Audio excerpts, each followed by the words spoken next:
Moi ja tervetuloa mukaan tähän verkkokurssiin Laihdutuslääkkeet avuksi, näin onnistut. Mun nimi on Andre Heikius ja vieressäni on Patrick Borg.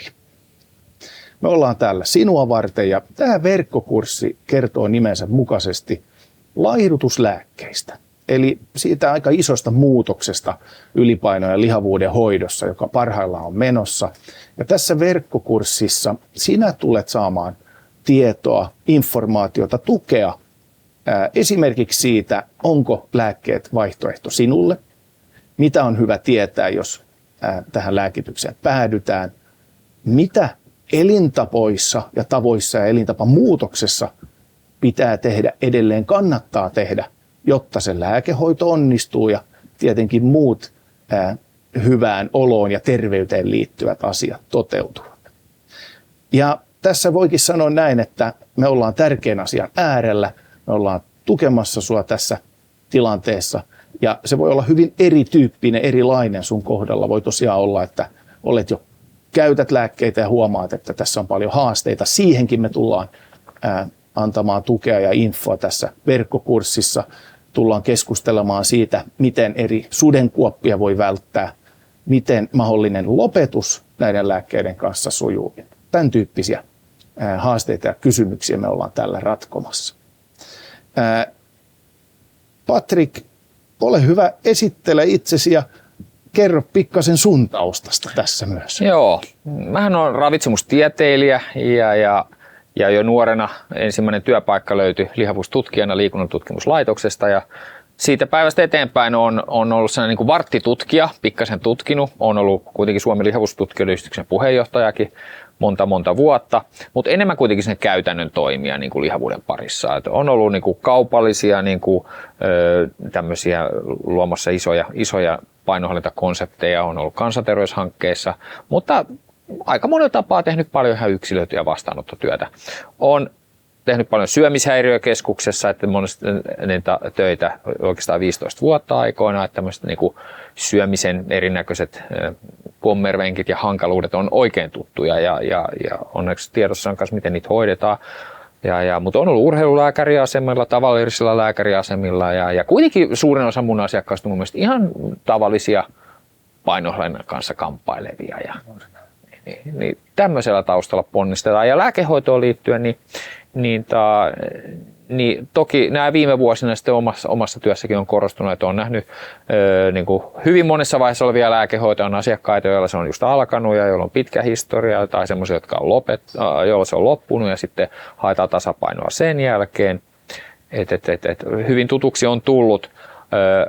Ja siinä mielessä on uusi, että tietysti että näissä uusissa lihavuuden lääkkeissä näissähän on vähän enemmän potkua kuin semmoisissa, mitä joskus on ollut aikaisemminkin ja sitten niin nämä nyt on selkeästi eri tavalla kyllä niin kuin muuttanut tätä kenttää kuin aikaisemmin ja se tekee tästä toisaalta mahdollisuuksia antavaa ja kiinnostavaa, mutta sen mukana tulee tiettyjä haasteita, mitä me tämän kurssin aikana sitten myöskin käydään läpi. Juuri näin.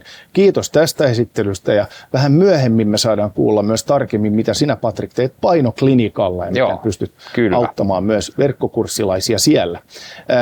Itse olen tosiaan Andre Heikius, lääkäri, painonhallintalääkäri. Mulla on ollut erityyppisiä tehtäviä sekä yksityisellä että julkisella puolella, mutta painonhallinta on se mun ominta alaa. Noin 10 vuotta sitten perustin Suomen ensimmäisiä painonhallintaklinikoita. Siihen aikaan meillä ei ollut lääkehoitoa käytettävissä, vaan tuun hyvin niin kuin elintapa vahvasta taustasta myös lääkärinä. Ja näinhän se on, että hyvä lihavuuden hoito vaatii usein erityyppistä ammattitukea sitten siihen. Lääkkeistä voi sanoa sen, että mä lääkärinä olen niitä lääkäreitä ensimmäisenä olen ruvennut käyttämään näitä lääkkeitä potilaiden parhaaksi ja siitä on sitten vuosien varrella tullut tosi paljon kokemusta ja tosiaan potilaita on ympäri Suomen nimenomaan painoklinikan potilaita sitten, joita me autetaan myös lääkehoidossa. Itse tosiaan mun mielestä on tosi kiva tehdä tätä verkkokurssia sun kanssa, Patrick, koska tässä meillä on mahdollisuus nimenomaan yhdistää tämä lääkehoidon hyvän lääkehoidon mahdollisuudet sitten tähän tosi tärkeäseen elintapa työhön ja kehitykseen, joka on tosi tärkeää. Että myös tietenkin elintapa asiat huomioidaan. Ja sitten se kaikista tavallaan mielenkiintoisen asiat mun mielestä tässä verkkokurssissa on myös se, että me pystytään niin kuin näiden yhdistelmällä sitten tukemaan näitä. Eli lääkkeiden avulla on helpompi tehdä elintapamuutoksia. Hyvillä elintavoilla, hyvällä ravitsemuksella ja syömisellä pystytään saamaan parempia tuloksia aikaan lääkkeillä. Kyllä. Tämä tulee varmaan olemaan keskeinen viesti, että niin kuin lääkkeet on kyllä mahdollisuus, mutta elintavat aina tarvii mukana. Mutta just tämä yhteispelin hanskaaminen on se, mikä on kyllä tärkeä ymmärtää. Ja mennään ikään kuin seuraavaan aiheeseen, ja se on se, että milloin näitä lääkkeitä voi harkita. Milloin lihavuus- tai laihdutuslääkkeet, kyse on samasta asiasta, niin kannattaa ottaa mukaan tueksi. Ja mä aloittaisin sanomalla näin, että on hyvä muistaa, että nämä laihdutuslääkkeet on aina elintapamuutoksen tueksi rinnalla, lisänä. Eli edelleen on tosi tärkeää nämä elintapapuolen asiat, josta nimenomaan Patrick tulee tässä verkkokurssissa meille kertomaan. Mutta on tosiaan tietenkin niin, että on tosi paljon suomalaisia, jotka on hyvin pitkään kamppaillut, tehnyt monta muutosta elämässään. Ne voi olla ravitsemuksellisia, ne voi olla liittyen omaan työelämään. Tarkoituksena saada painon pudotusta aikaiseksi, mutta silti siinä onnistumatta. Ja tämä on tosi yleistä. Me tiedetään, että hyvin usein pelkkä elintapamuutos jää monella varsin vaativattomaksi, mitä koskee painon pudotusta.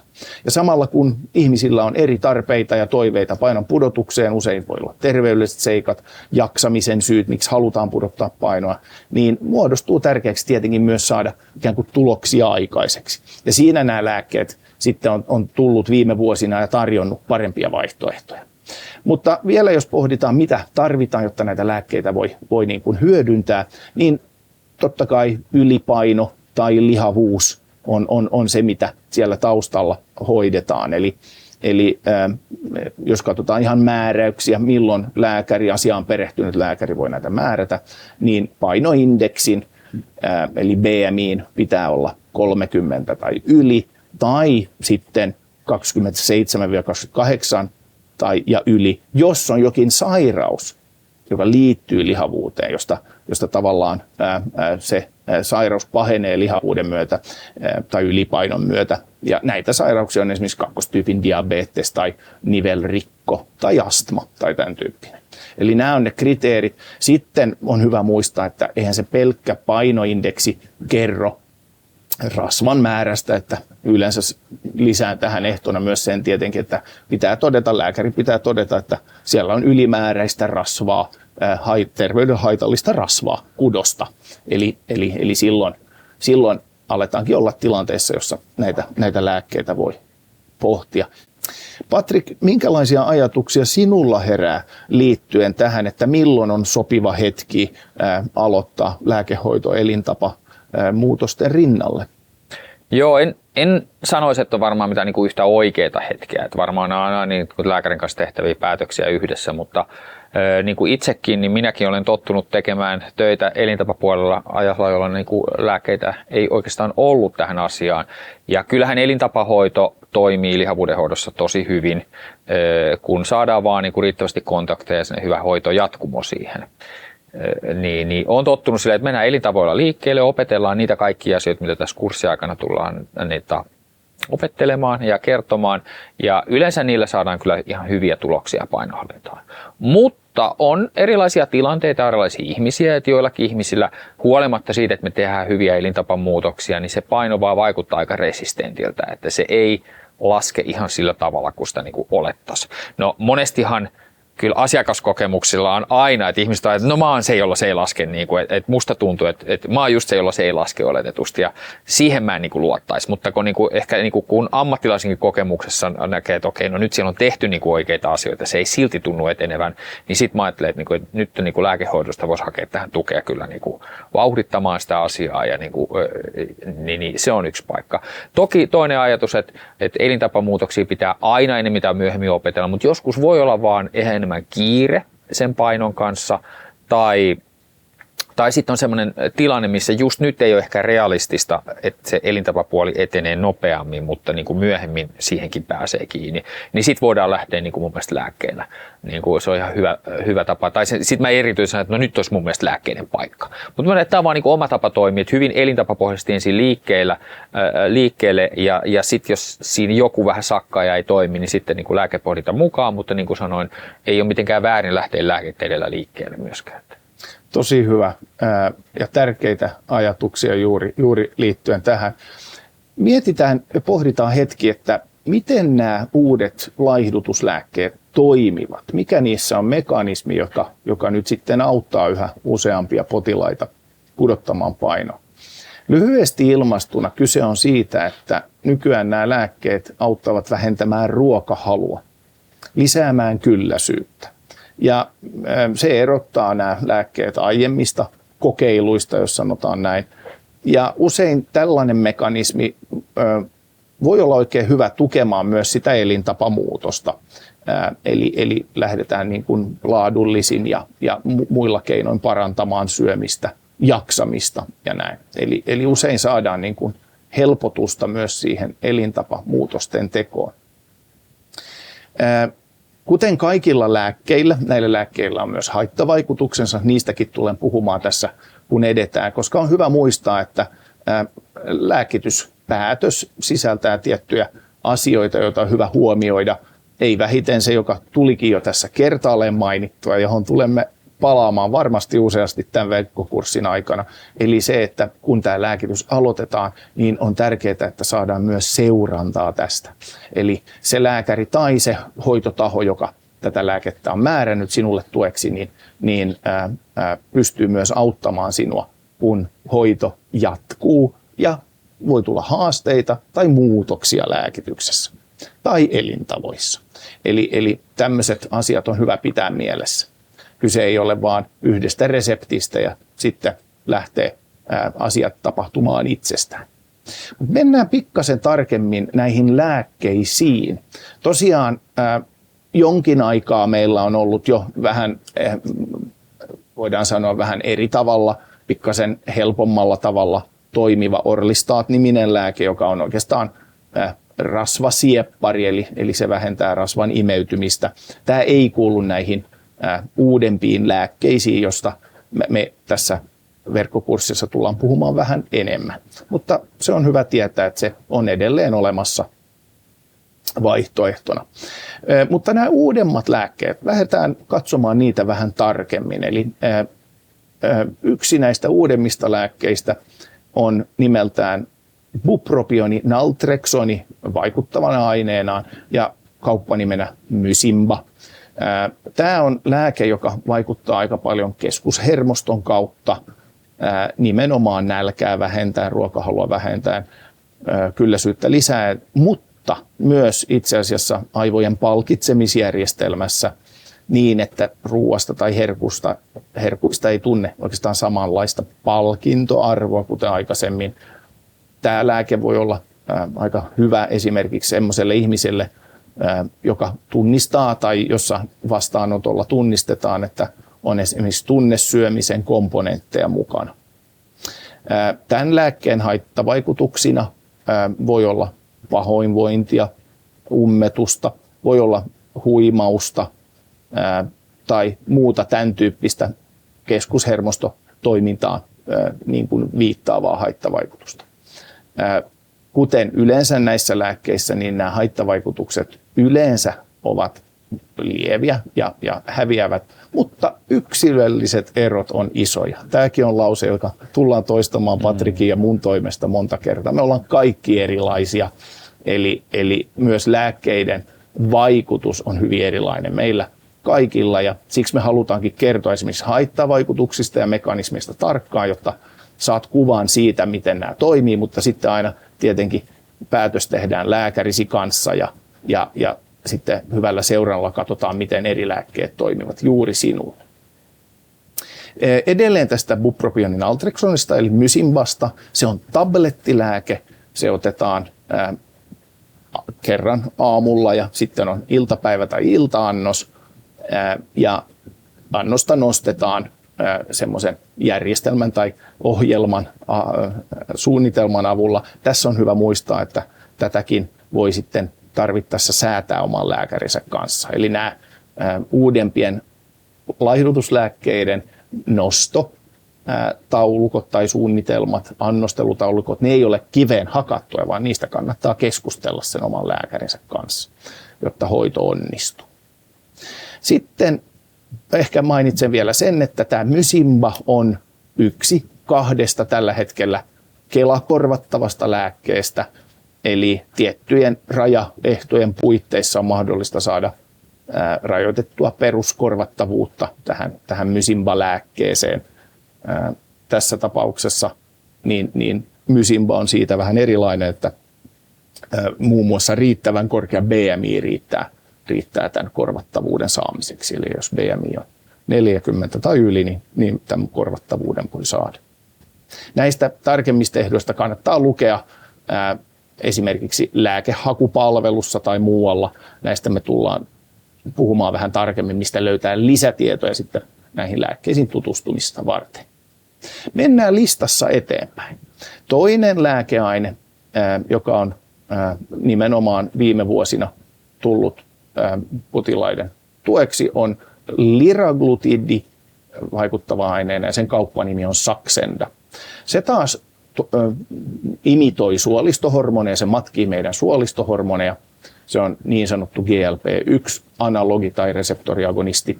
Ja sen toiminta perustuu siihen, että suolistohormonina se lisää kylläisyyttä, vähentää ruokahalua ja tällä tavalla saadaan sitten aikaiseksi painon pudotusta. Tällä lääkkeellä on semmoinen annostelu, että se pistetään päivittäin ja sen haittavaikutuksiin kuuluu pahoinvointi, voi olla ripulointia tai ummetusta, enemmän näitä vatsa-suolistokanavan haasteita, kuten närästystä. Mutta näissäkin tosiaan nämä haittavaikutukset yleensä vähenee tai jopa poistuvat, kun keho tottuu niihin. Jälleen kerran muistutan, että me halutaan olla tosi selkeitä näissä ja puhutaan haittavaikutuksista. Se ei tarkoita, että juuri sinä saisit näitä haittavaikutuksia, vaan näistä on hyvä mainita, jotta tiedetään sitten, että mihin ne liittyy, jos tällaisia tulee. Tämä liraglutidi Saxenda, silläkin on tietyin rajoituksin tämä Kela-korvattavuus ja tosiaan sitä pystyy sitten oman lääkärinsä kanssa keskustelemaan, että täyttyykö nämä kriteerit. Mennään 3. uudempaan lääkkeeseen, joka on sitten aika läheistä sukua tälle toiselle äsken mainitsemalle. Eli puhutaan suolistohormonista, joka on itse asiassa semmoinen edelleen kehitetty versio tuosta liraglutidista, eli semaglutidi. Semaglutidista puhun tässä ja sen laihdutuslääkkeen kauppanimi on Wegovy. Semaglutidia käytetään myös kakkostyypin diabeteksen hoitoon kauppanimillä Ozempic ja Rybelsus. Mutta semaglutidi on tosiaan se vaikuttava aine. Se on GLP-1-analogi, eli tämmöinen suolistohormoni. Se muistuttaa meidän omia suolistohormoneja hyvin paljon. Ja se pistetään kerran viikossa. Sen teho on tätä liraglutidia parempi yleensä ja tosiaan lisää kylläisyyttä, vähentää ruokahalua. Moni potilas kokee, että ei tarvitse jatkuvasti kamppailla nälän tunteen tai syömisajatusten kanssa yhtä paljon. Uudempi suolistohormonityyppinen lääke on tirtsepatidi, eli Mounjaro nimeltään. Se sisältää tämän GLP-1-analogi molekyylin lisäksi GIP-nimistä polypeptiidiä, eli se on suolistohormoni. Se annostellaan kerran viikossa ja tosiaan kuuluu näihin uudempiin ja vielä tehokkaampiin lääkkeisiin. Lisäksi meillä on vielä uutena lääkkeenä Suomessa fentermiinitopiramaatti, eli Xiva-niminen lääke, tablettilääke, joka tosiaan toimii aivoissa niin, että dopamiini- ja GABA-järjestelmä aktivoituu ja tällä tavalla ruokahalu vähenee ja kylläisyys lisääntyy. Tämän lääkkeen haittavaikutuksina on esimerkiksi huimaus tai pahoinvointi, mutta myös esimerkiksi sormien kutinaa ja tämän tyyppistä keskushermostollista vaikutusta. Tämä on yleiskatsaus lääkkeistä, joita meillä on Suomessa. Tullaan tässä verkkokurssissa ihan käytännön esimerkkeissä palaamaan näihin, mutta nämä on semmoinen pohjatieto, mikä voi olla hyväksi, kun me lähdetään keskustelemaan, miten näitä voi käyttää, mitä pitää ottaa huomioon ja tärkeimpänä, mitkä voi olla ne yksilölliset erot, kun lääkekäyttö etenee tai sitten kun huomaa, miten nämä toimii omassa elämässä ja omissa elintavoissa. Minkälaisia ajatuksia herää tässä, Patrik? No, siinä on itse asiassa mukava kimara lääkkeitä kyllä, niitä, että hoitovaihtoehtoja on paljon niitä, niin pystytkö vähän avaamaan, että minkä näköinen prosessi se on, missä sitten asiakkaan kanssa niitä pohditaan, että mikä olisi ehkä hänelle sopiva ratkaisu. Niin minkä tyyppisiä keskusteluja siellä käydään? Kyllä.